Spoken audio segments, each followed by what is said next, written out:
Olá pessoal, meu nome é Maria Visconti, eu sou uma das coordenadoras do NEPAT, o Núcleo Brasileiro de Estudos de Nazismo e Holocausto, e eu estou aqui hoje para dar início a uma parte da programação do nosso evento, o Fardo dos Nossos Tempos, o Terceiro Reich em Perspectiva, que está acontecendo nessa semana de 4 a 8 de abril de 2022.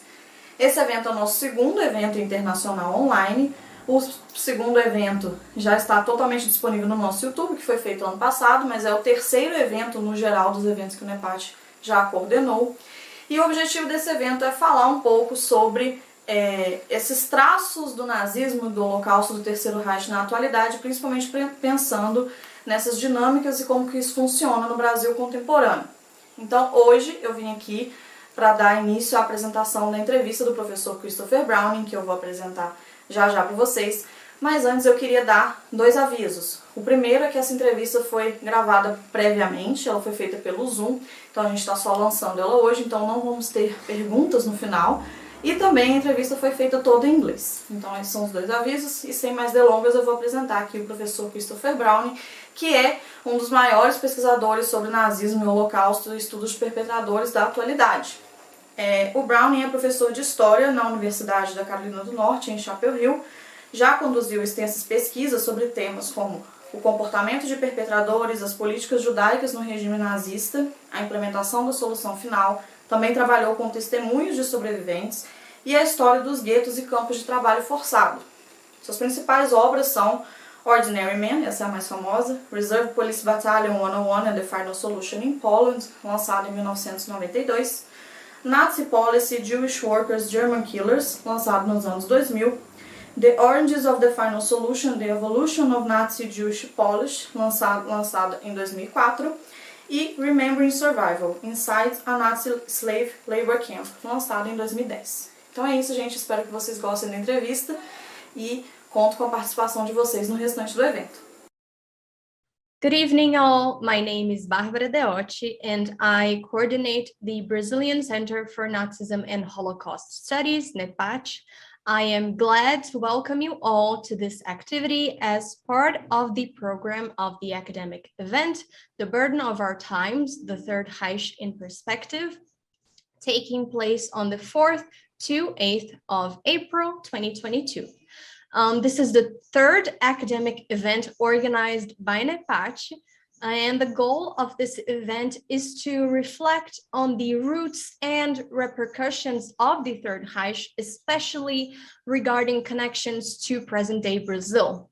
So without further ado, let's move on to the introduction and begin the interview. However, one last thing, this interview is being pre-recorded for release at the event, which means we will not open for questions at the end. Well, today our guest is renowned Professor Christopher Browning, one of the world's leading historians in the field of Nazism and Holocaust studies. Professor Browning is the Frank Porter Graham Professor Emeritus at the University of North Carolina at Chapel Hill. He has conducted extensive research on topics such as perpetrator behaviors and motives, Nazi Jewish policy, and policymaking in the implementation of the Final Solution, but also survivor testimonies and the history of ghettos and slave labor camps. Some of Professor Browning's most notable publications include Ordinary Men, Reserve Police Battalion 101, and the Final Solution in Poland, Nazi Policy, Jewish Workers, German Killers, The Origins of the Final Solution, The Evolution of Nazi Jewish Policy, and Remembering Survival Inside a Nazi Slave Labor Camp. So first of all, Professor Browning, I would like to thank you for accepting our invitation and being a part of this event. We are so honored to have you here. And to start off the interview, I would like to ask you to tell us a little bit about your academic trajectory as an introduction to the general public in Brazil who may not be familiar with your work. We just touched on your published works and some general topics you have worked with, but we would like to hear from you. Okay, I'll try to do it very briefly then. I actually began my graduate studies working in French history but then read Raoul Hilberg's book, The Destruction of the European Jews, sort of the first major scholarly overview of the final solution. And it fascinated me, and I went to my PhD advisor and said I would like to shift my fields and work in this. And we discussed what I might do. I explained the topic that I would like for my dissertation, a study of the so-called Jewish desk of the German Foreign Office that was the liaison to Eichmann and the SS. And his reply was, well, that's a very good dissertation topic, but you should keep in mind that it has no professional future. Now, in 1970, there were no courses taught on the Holocaust in any American university. There were no journals to publish in, except Yad Vashem Studies in Jerusalem was the only journal devoted to this topic in the world. No conferences to deliver papers. It didn't exist as an academic topic. But fortunately, my advisor then said, if that's what you really want to do, you should do it anyway, because you should do what you're truly interested in. And things changed very rapidly, starting in the late 70s, early 80s, became increasingly clear. One could not understand National Socialism, one could not understand Hitler, one could not understand World War II if you didn't understand that the Holocaust was absolutely at the center of those events. It was not peripheral. It was not some freakish aberration as it had been treated earlier.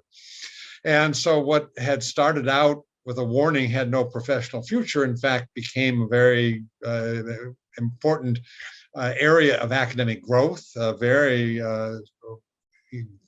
rapid increase in research in the 1980s and 90s, and became established clearly as its own separate field. We now talk about Holocaust studies that embraces many disciplines, history, as well as other fields. And I spent my whole career there. I've never had to wonder about whether what I'm doing is important. I always know that. There's always been a new topic. Every research I've done has always raised new questions and new topics that I want to pursue. So I've basically spent my entire life working in this area. I'm now retired and slowed down considerably, but it has been my life's work. Well, I guess those are good news for us. I mean, I hope we can see that shift here in Brazil. We can nurture and start a little bit more, going deeper into those studies. So moving on to the next question, Professor, in your book, Ordinary Man, you argue that we must strive to understand Holocaust perpetrators as complex subjects. And it caught my attention that you used the term empathy, mainly because of the misconception that an effort to understand the way perpetrators behaved is equivalent to excusing or forgiving what they did. In reality, it's nothing like that, and your point comes across clearly in the book. That being said, I would like to ask you to talk about this exercise of understanding when it comes to studying perpetrators. How did you, as a historian, reach a multidimensional understanding of the men in Reserve Police Battalion 101, treating them as proper historical subjects rather than simply demonizing them? What was your experience working with this source material? Yes, I think the historian always tries to keep two perspectives in his hand at the same time. That is, we want all the advantages of hindsight, of what we know about the wider historical context, what were the impacts of what was decisions that were being made. We have later documentation that we've discovered. And so we want to have that wide view with hindsight to understand the importance of what happened at a particular time. But simultaneously, we want to put ourselves in the place of the historical actors at that time and try to recover, how did the world look to them? They don't know the future. They don't know what's going to result from the decisions they make and the actions they take. And so we have to try to understand how the world looked to them, how did they understand it? And it's keeping those two perspectives in hand at one and the same time that I think is crucial to the historical discipline. Now, when one gets to then any historical actor, I think this is the case. Now, when you're studying people who've done very terrible things, sometimes the attempt then is to kind of distance yourself. And I think that defeats the purpose. I mean, any historical actor, whether you admire them or not, if you want to understand what they have done and why, you have to put yourself in their shoes at least part of the time. In doing so, then, I was very careful to say what you must have is empathy, but not sympathy. Sympathy is when you identify with a person, you in a sense, seeing them as with the same values, the same approach that you have. Empathy means that you can understand how they felt, but it doesn't mean you share that viewpoint. And so I think this was the crucial distinction. I did want to understand how the world looked to the men who committed these terrible crimes, but to at the same time not be sympathetic to that, but keep a critical distance and a critical stance towards it.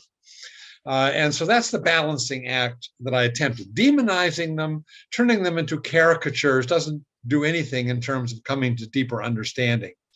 And so one had to practice what I said was empathy, but not sympathy.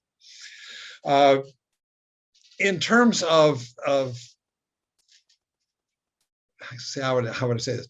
The materials that I had to work with, these are the testimonies the men themselves gave, but 20 years later.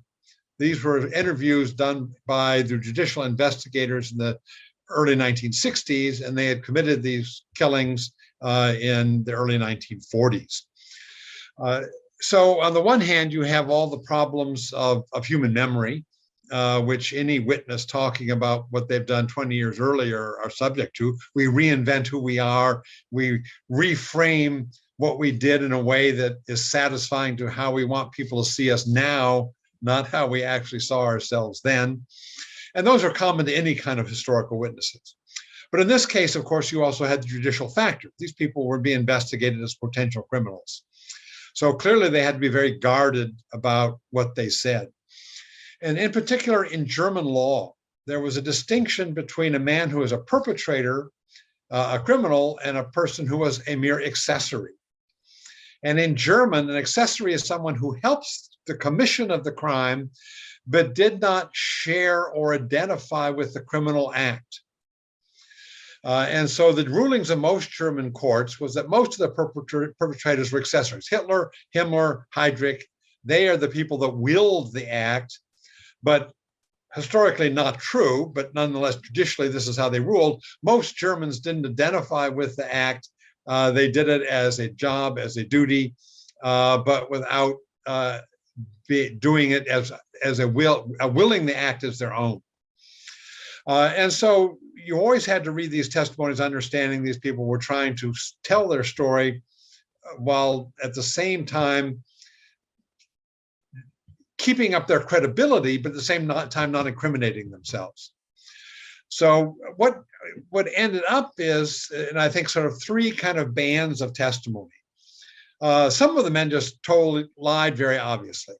The most incriminated usually just denied everything, and you couldn't believe a word they said. None of it was at all credible.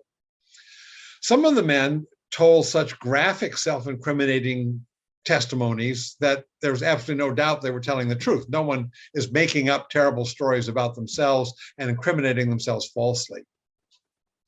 But the broadest group of people who would, in a sense, tell most of the truth most of the time, but not all of the truth all of the time.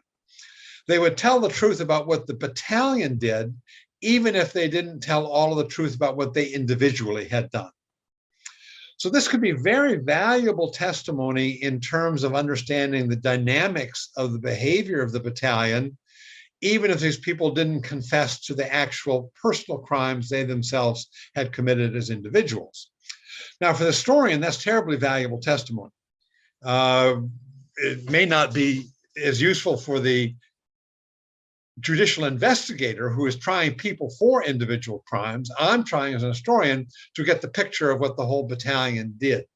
So for me, that was very important testimony, even if sometimes for the investigators, it wasn't. So for me, much more of the testimony, I would say, was useful in that regard, even if it wasn't as useful in courtroom in terms of leading to any convictions, because the men were not confessing to things individually that they had actually done, even if they did not deny what the battalion as a group had done. So that was another kind of thing I always had to keep in mind, that I was using testimony that one had to be very careful about. Some things the men could say without endangering themselves. Other topics, you could not count on them being candid, because that would have been self-incriminating. But the historian always works with any kind of testimonies. He always is going to have to deal with problematic testimony and evidence. If we only worked with unproblematic evidence, we'd write no history. We just have to be conscious of what are the problems in this particular kind of evidence. And with the testimonies of the men in Battalion 101, it was in particular the issues around which you could trust them because it wasn't self-incriminating, and those parts of the testimony you couldn't trust them because that would have been self-incriminating.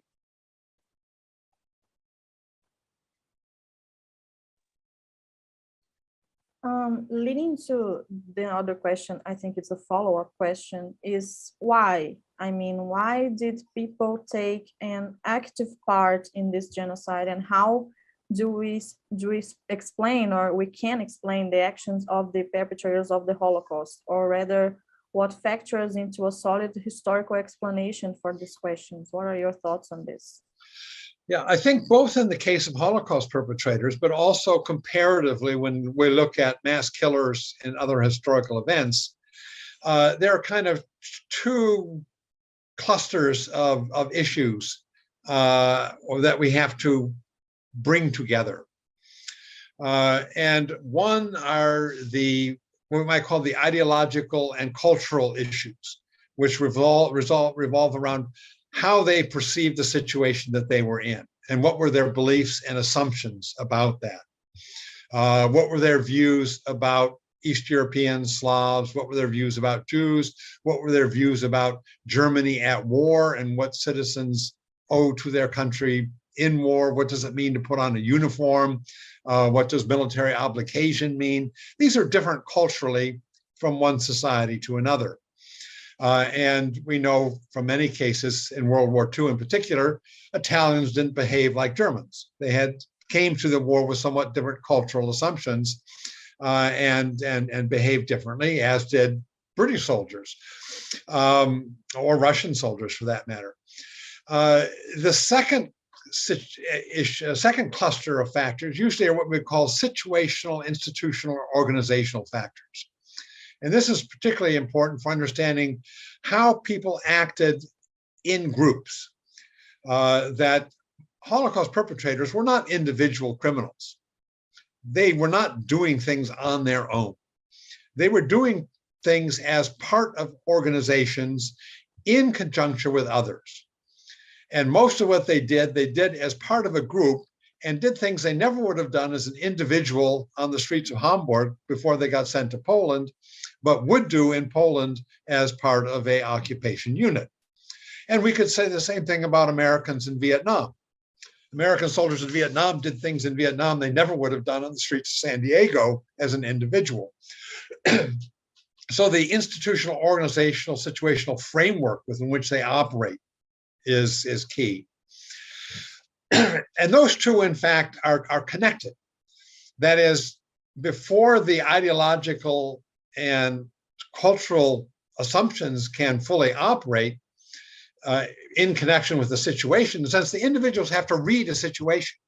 A situation is not neutral. That people understand the situation they are in part by the cultural lenses and the ideological lenses through which they are looking.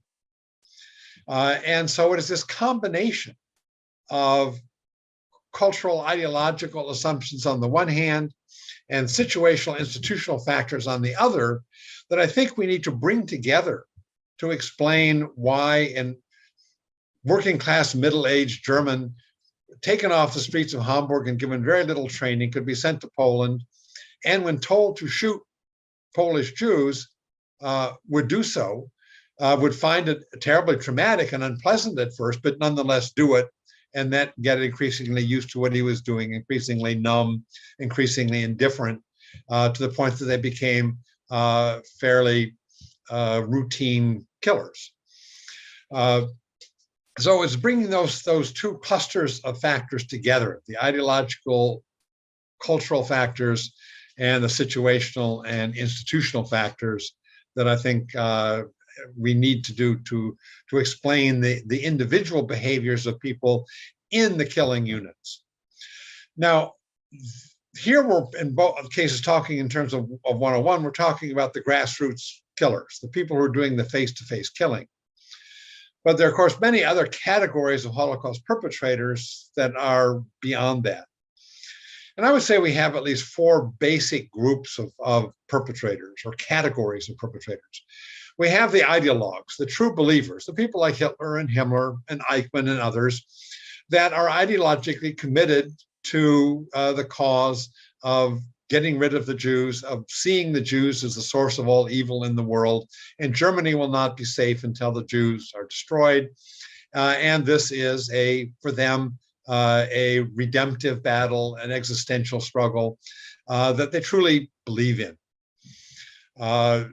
Sincerity doesn't make it right, but they are sincere anti-Semites. Secondly, you have people that I would call the experts, those that are crucial for any modern society to make it function well. The officers in the army that conquered the territories that had the Jews that they were going to kill. The industrialists that created the war machine that armed the soldiers. People like Albert Speer, the classic so-called claimed to be apolitical expert, who basically ran Hitler's war economy in the last couple of years of the war, including millions and millions of slave laborers who were brought back to Germany in terrible conditions or harnessed to the war effort, enslaved over 10 million people in Europe. They claimed after the war almost uniformly, oh, I was apolitical, I was just serving my government in wartime.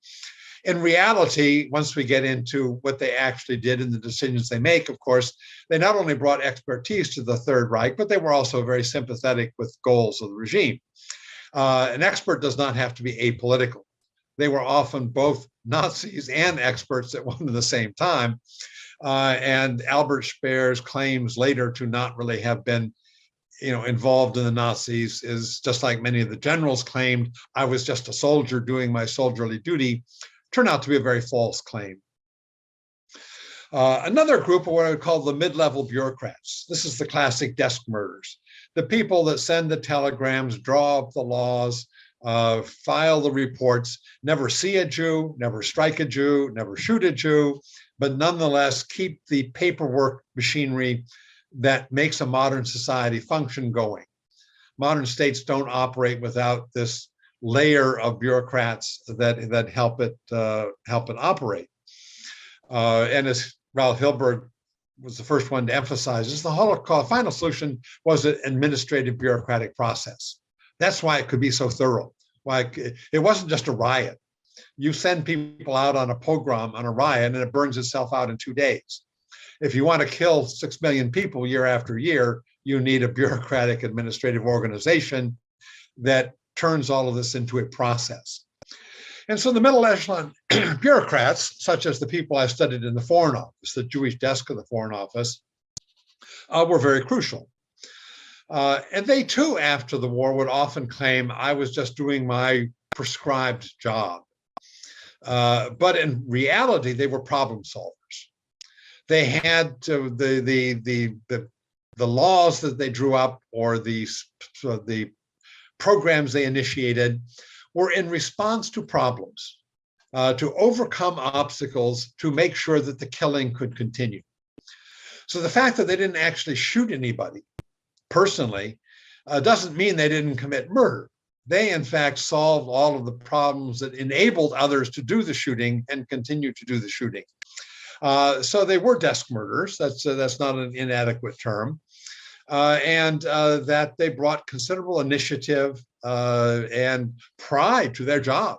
At the time they were doing it, they couldn't help but brag about how important they were. After the war, they, of course, all claimed to be little cogs in the machine and little nobodies at their desk that didn't do anything at all.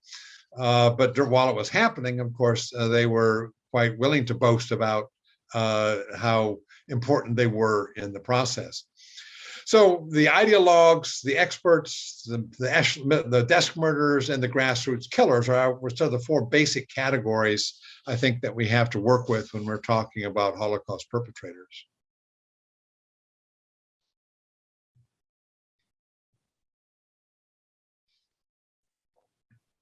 I think I have another question that's regarding to what you just mentioned, that how do you see the differences in the narrative when it comes to the police battalion, since they responded to this like a lot of years later, when regarding, for instance, of Albert Speer, who said what he said when he was in Nuremberg soon after the World War ended. And this is a very interesting question for me, especially because I researched the Nuremberg trials, and I researched what the Nazis said about themselves in the Nuremberg trials. So I was wondering, how do you see these differences in this time frame? I mean, soon after the war and a few years later. In terms of the initial trials, of course, they're trying the big leaders. You have the quote major war criminals. And so they are people who are dealing with policy decision making, not with actual implementation. And then when you get to the 1960s and 70s, you have German trials of the people who actually carried out the killing. So you have the Auschwitz trial, the Treblinka trial, and the Reserve Police Battalion 101 trial, the Einsatzgruppen were both tried at Nuremberg, but those were the officers. And then later, other members were discovered and they're tried in Germany. So you're moving down, in a sense, the ladder to less senior people often in the later trials, and people who are closer to the actual commission of the crime. And so you get in the testimonies in the German trials, much more description about what actually took place, because these people were actually there. It's the commandant of Treblinka or the commander of Einsatzgruppe 4 or Einsatzkommando 4A or something like that. While at Nuremberg, if you're talking to Ribbentrop or to Goering, they, of course, are way at the top, sitting in their offices in Berlin. So you get a much more close-up picture and much more focus on the Holocaust. At Nuremberg, they were still also not quite clear about how the Holocaust fit into all of this. That's why they use the term war crimes, not the Holocaust. And so the war crimes, or crimes against humanity, the fourth count, became a rubric to cover all of the kinds of different crimes that the Nazis committed against various non-combatants. Slave labor, reprisal shootings, euthanasia, and the killing of Jews, and so on and so forth, the treatment of Soviet prisoners of war, starved to death. All of these came under this broad topic, crimes against humanity. In the later trials, as we historically began to understand the distinctive nature of one of the German mass killing programs, the Final Solution, as being different and distinct from others, we could sort them out. And we began to understand how central the Final Solution was, how much bigger it was to some of the other programs, how much more lethal in terms of body count it was in terms of numbers of victims. Then the later trials and later testimonies would focus much more on what we now call the Holocaust, or what was then usually referred to initially as the Final Solution, or the mass destruction of the European Jews. That had much more focus than it did at Nuremberg. Of all the various trials in Nuremberg, really the Einsatzgruppen trial of the second batch of trials under the American military tribunal is the only one devoted to the Holocaust. All the others deal much more broadly with war, with crimes of aggression, and other crimes against humanity. The only one that truly focused on the killing of Jews is one of the 11 cases in the second round of trials, the Einsatzgruppen case under the American military tribunal. In the 60s and 70s in Germany, then you have dozens and dozens of trials focused on different aspects of the Holocaust, and only that. And so the questioning, the investigation tells us so much more, because the people also are the ones who actually implemented it, were actually there, actually carried it out, and can tell us much more than, say, a much higher up policymaker could in Berlin. So we learn much more, I think, about the Holocaust from the later German trials than we do from the Nuremberg trial record.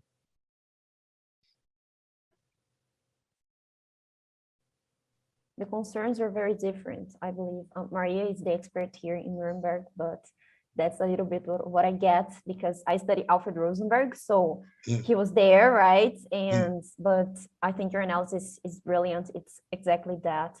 When we look to other trials, we get a lot more of this feeling, this concern with the Holocaust, than in this first moment of the Nuremberg trials, right? I think that's really accurate. So moving on, we can talk a little bit about sources now, because Professor, you have this ample experience working with testimonial sources, right? And additionally, you have worked with both the testimonies of perpetrators and the victims. So your book on Isterakovice, I'm sorry if I didn't say that correctly, but let's give it a shot.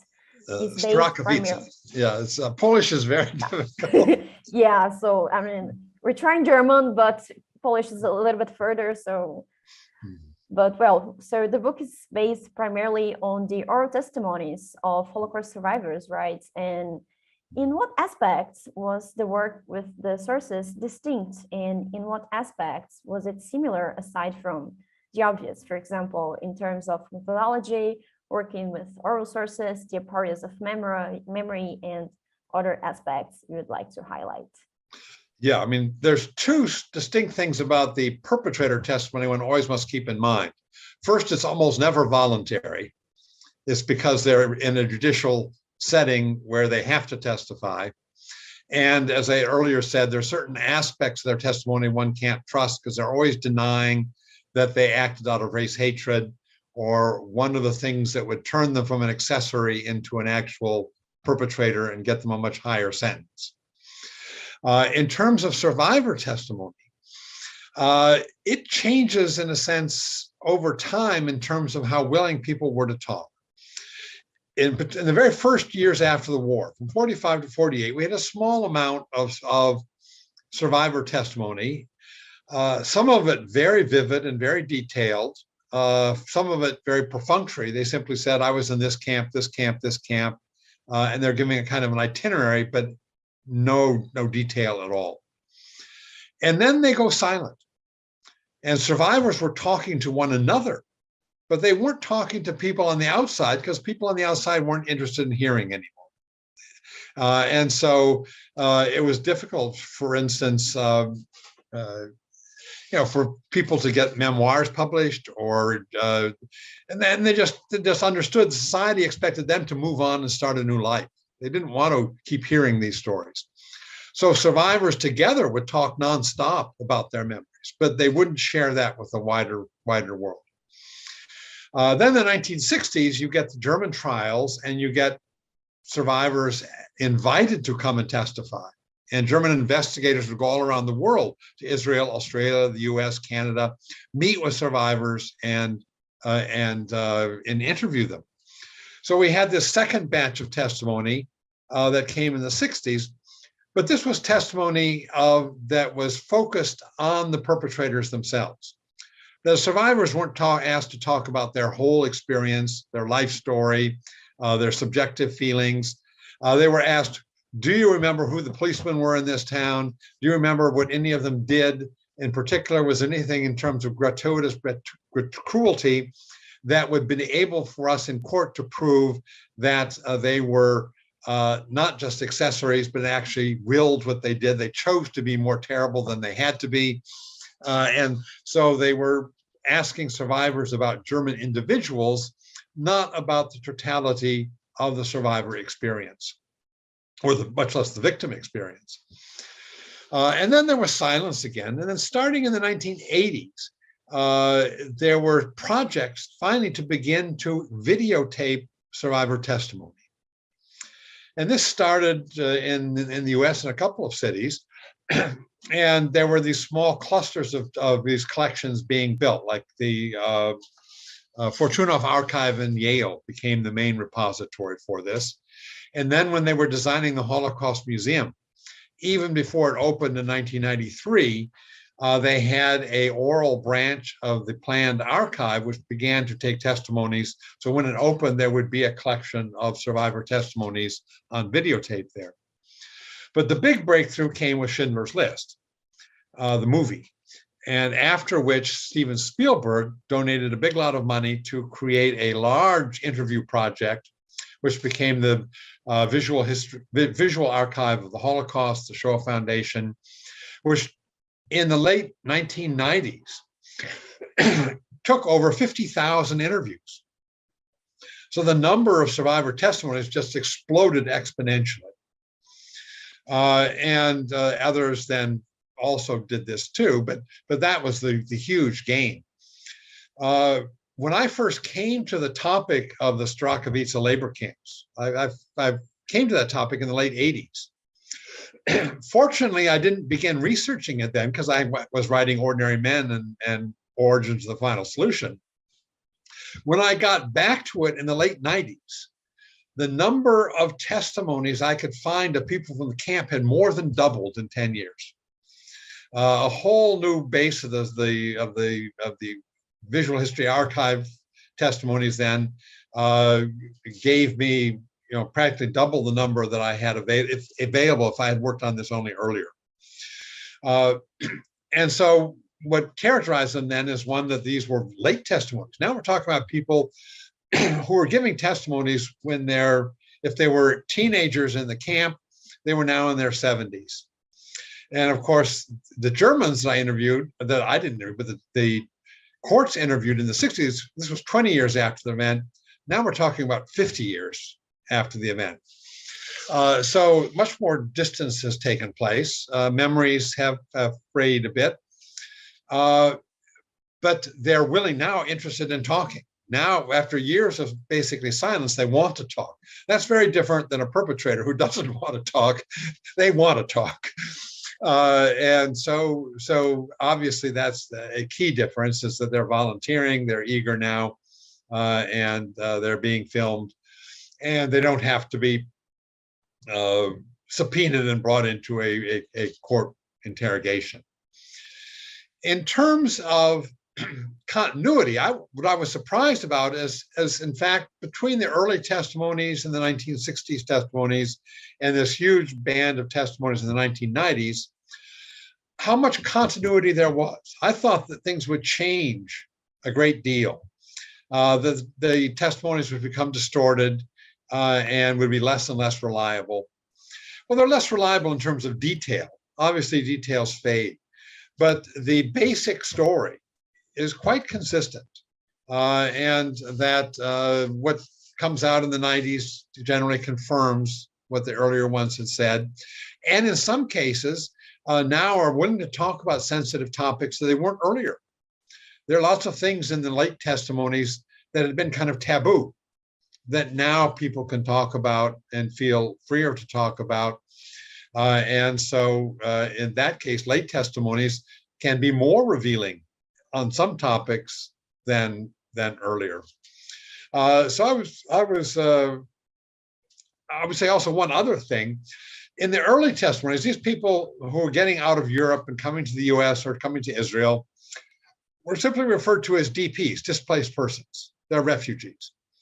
And of course, alongside them were many other refugees from Europe, including all sorts of East European collaborators of the Nazis that had fled to Germany and then denied they had been collaborators and fled to the United States and Canada because they were always one step ahead of the Red Army, which would have sent them to the Gulag if they had ever been caught. And they're all grouped together. They're all just displaced persons, victims of the war.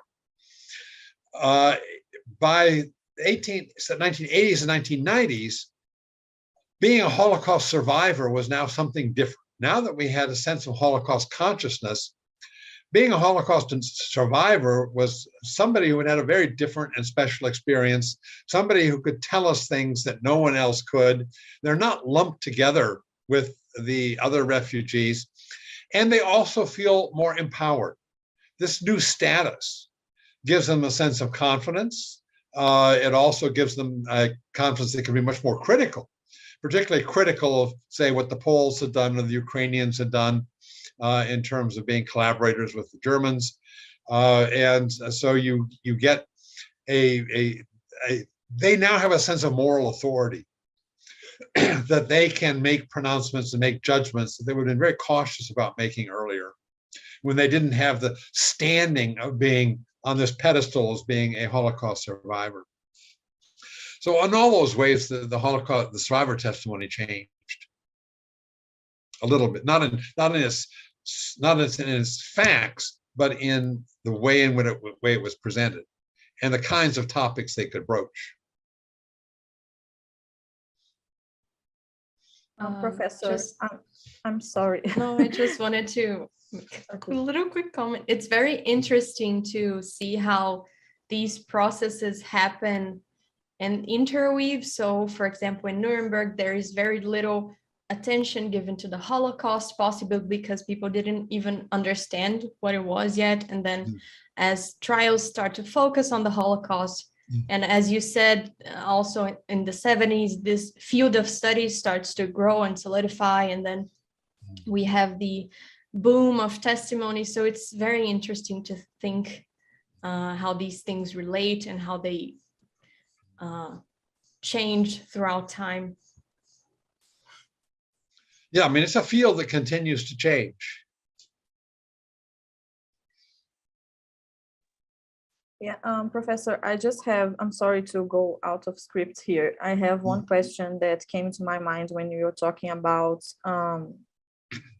the movie, The Schindler's List. And I was wondering, how do you see this process of creating this collective memory in films and now in the internet a lot, that we use a lot of the internet, podcasts and videos, and how do you see, because here we reach out a lot in the books of Petra Hau or Nazis, and in Eric McGottling and Joan Petit, and they talk a lot about this process of how these mass media products make this collective memory about the Holocaust and about perpetrators. And how do you see this? I mean, this process of these movies and this mass consuming media products, and how do you see this, how they do this collective memory, and how do they help and they don't help, and what are the challenges? How do you see this?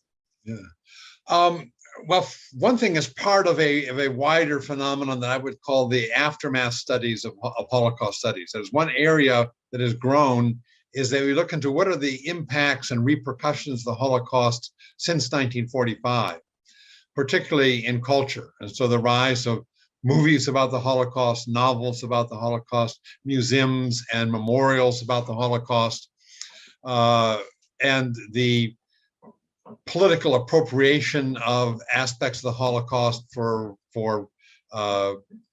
crass political purposes. I mean, all of these are things that have happened as Holocaust consciousness has grown. And studying that has been been kind of a new subfield of Holocaust studies.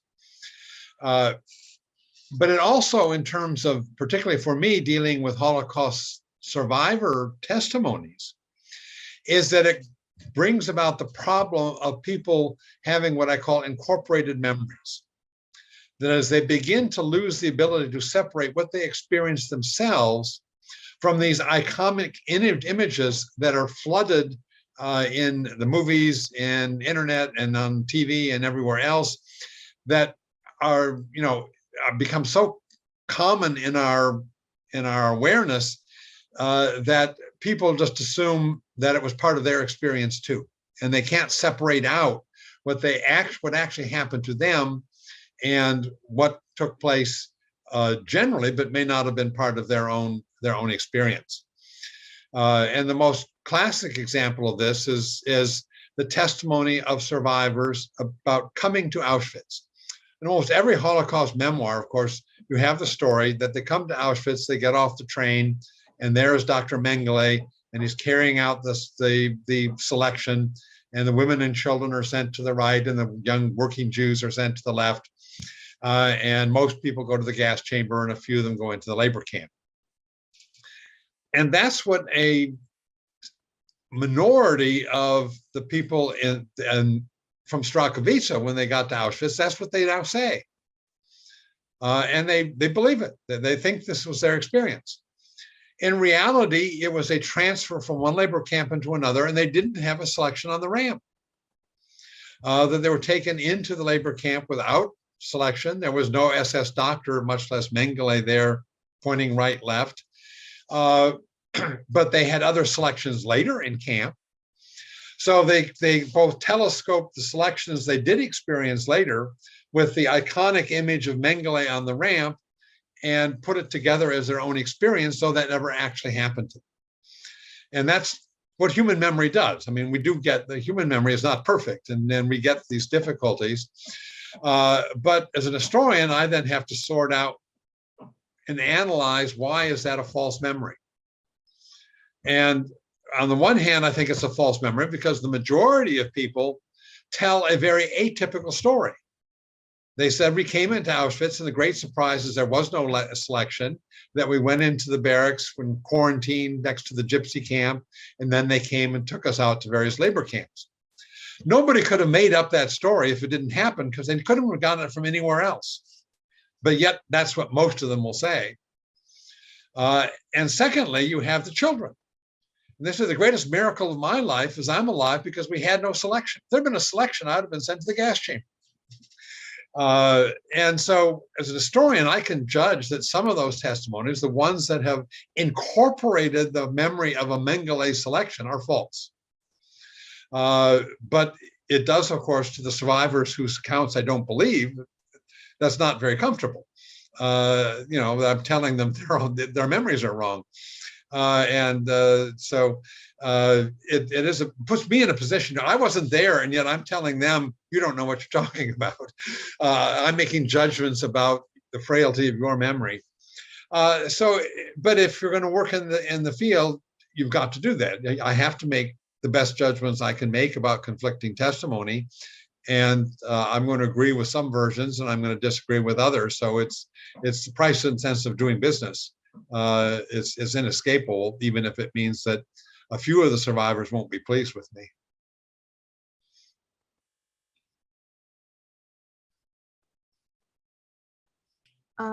I will also go briefly off script because I want to ask, do you think it was easier to, at least in the beginning, to make these critical judgments about the testimonies of the perpetrators, both because there wasn't this notion of, that this moral authority that there is with the testimonies of the survivors, and also because of the juridical context, then was it easier to make this judgment with the testimonies of the perpetrators than with the testimony of the survivors? Or do you think at that point you were experienced enough with working with oral sources to not be a problem? Well, I guess perhaps the main difference, of course, with the perpetrators, I'm always reading the written testimonies that they gave judicial authorities. They won't talk to me. The only people who can make them talk are the judicial investigators. So I never met them face to face. A number of the survivors that I first read their testimonies or saw their audio tape testimonies, I would then interview. And so I knew them. I talked to them face to face. I met with them for hours. So it's a much more personal relationship. So of course that makes it much harder when you make a judgment that here this person who's been so hospitable had you into their living room, shared these painful stories, and yet part of what they said, you're going to basically make the judgment that in this particular regard you've got it wrong, even if I take much else of what you said and you got perfectly right. So in that sense, I had no emotional tie to any of the perpetrators, but I did have emotional entanglement with the survivors that I interviewed. So yes, the latter is much more of a dilemma. And particularly when they would talk about things that were very sensitive and issues of sexual abuse, for instance. How, if I get various stories, how much do I go into about, yes, it happened in this way, but I'm not going to name certain names because those people are still alive. I don't know what they've told the rest of their family. I don't know whether this is something, I don't have a right to share that, even if I will share the historical fact that it happened. I have to be very careful about what impact that might have on individuals. So I have to engage in a certain degree of censorship and be very careful that I don't harm people who've been giving me testimony or friends of them that they've been talking about. So that's another element in terms of the survivor testimony. I didn't have to worry, that was never a factor in reading the perpetrator testimonies. And if I exposed their falsehoods, all the better. Thank you. That was a very interesting aspect to hear about. So we are now sadly reaching the end of our interview. And we thought to ask some more lighthearted questions so that we could end on a more positive note within the realm of possibility when talking about these subjects. But the first question that I have is, what have you been reading recently? And do you have any research or recent publications that caught your eye? Do you have any recommendations for us? We would love to know. Well, recently I've been reading a book called The Hair with the Amber Eyes, which is the story of a Jewish family from Odessa in the middle of the 19th century up until the man who's writing it, who was a ceramicist in England. So it's about 6 generations of a Jewish family that goes all the way from being grain dealers in Odessa through Paris to Vienna to being refugees in World War II.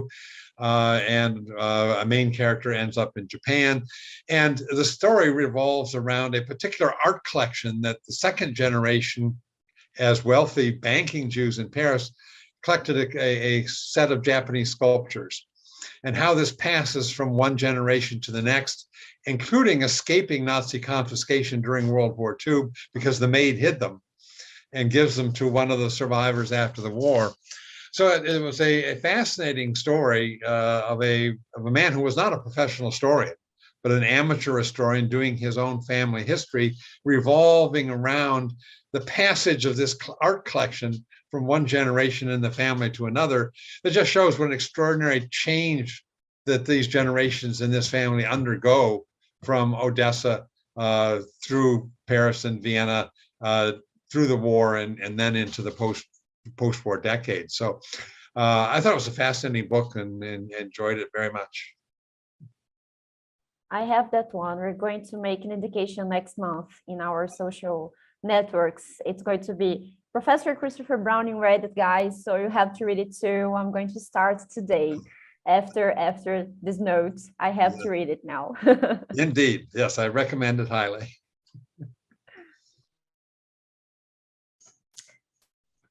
So, are you listening to me? Okay, sorry, the computer said I was muted. But... So to end the interview, our very last question is, do you have any advice for young researchers who are starting to work on this field or are interested in the history of Nazi Germany and Holocaust studies? This is of personal interest because all of us are still postgraduates, graduate students. So we would love to hear what you have to say. Well, I guess above all, follow your interests. That's what my advisor led me to when I first started.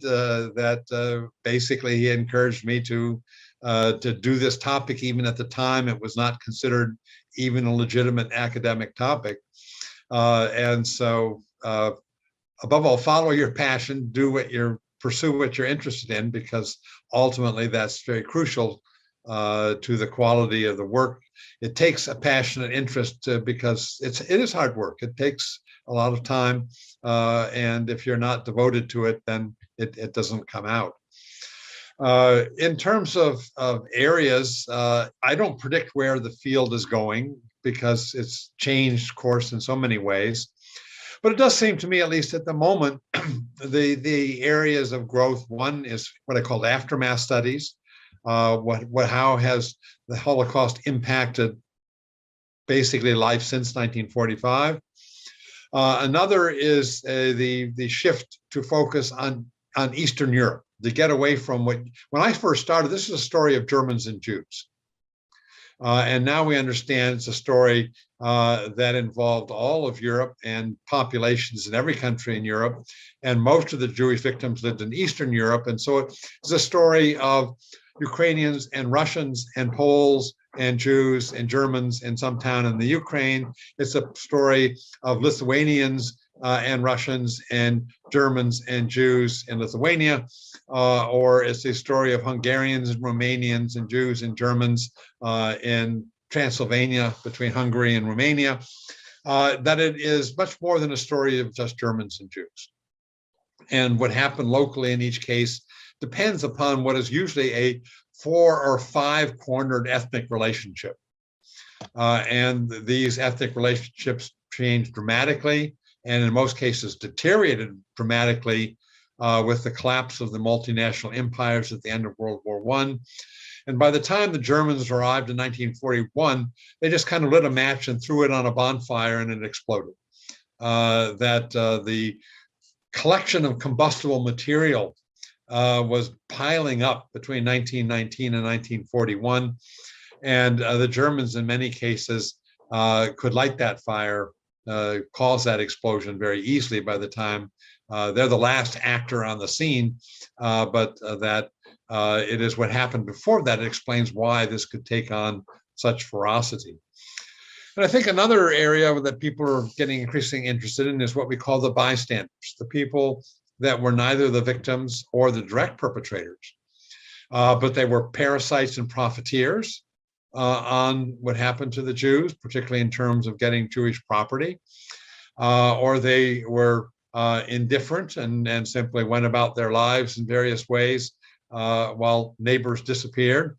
So that's another area I think that we're beginning to be more sensitive about in terms of trying to find sources for that. Up until now, of course, the initial sources came mainly from the perpetrators, the German records. And then we had sources that dealt with, of course, Jewish, the victims, and so it was Jewish testimonies, Jewish diaries, Jewish letters. These other things are harder because you have to get into topics that require languages that are very, very difficult to obtain. And the sources are not been collected systematically. So it's become increasingly a challenge to get into those fields, but that's certainly where I would say the pioneering work is being done today.